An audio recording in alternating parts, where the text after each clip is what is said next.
So when you go to the beach, what do you hope to find laying down in the sand more than anything? Seashell. Not a cute girl, sand dollar. Alright, so I'm going to show you guys how to make a beach souvenir. And a beach souvenir is pretty much anything that you find at the beach, from like a sand dollar or seashells or anything like that. And I'm just going to kind of show you guys how to glorify it or cherish it a little bit more. I like going to the beach, and since that we live on the Central Coast, I assume that you guys do too. So it's a little cool thing to do, a little unique gift. All you need is some basic items, a jar, any size or shape, it doesn't really matter. Sand, the sand can be from the beach or store-bought, and obviously this is store-bought. And if you get sand from the beach, try to get the dry, non-wet sand, and you'll see why when I start making this little gift. Seashells or any additional sea object or sand or beach, anything that you want to put in there. And then obviously the sand dollar, and the reason why this is the main part is because inside of the sand dollar there's 5 little dove things, and when I start breaking it open you guys will see what they look like. I got my materials at Michael's, and each was like 90 cents or $2, so it's really affordable.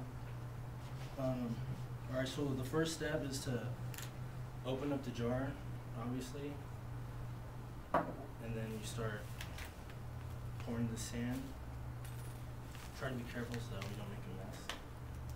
Well, I'll probably make a mess because I'm a messy person.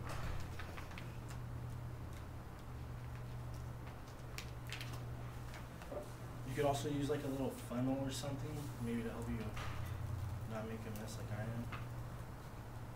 Personally, I think it's better to fill the jar, whatever it is, to about 3/4 of the way, so that way you can see the objects in there a little bit better. And another reason why we put the sand in first is so that way you don't smash any of the other items, and just so you can see them better. So, judging for this vial or jars, that's pretty good.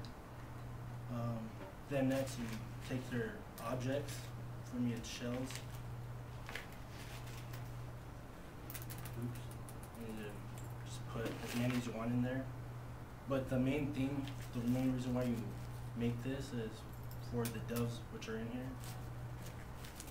So you just put as many as you want, depending on how big they are. That should be enough. And then the main thing is the sand dollar. Now when you start breaking the sand dollar, you want to break it around the edges. And personally, the first time I tried it, I broke it in half. And what either happens is you break the doves, or they go flying off somewhere, so you lose them.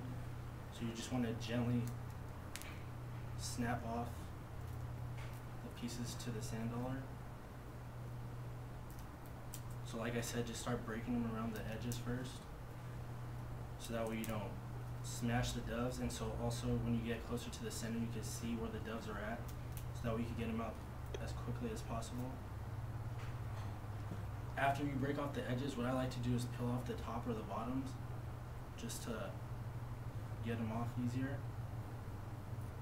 And then as I break them, you could already see a couple of the doves, or one dove right here. And here's a picture of what the doves actually look like, and then close up to them. So another neat fact about the doves and the sand dollars is that there should be 5 in each one of them. So if you don't have 5, you either broke it or you broke it.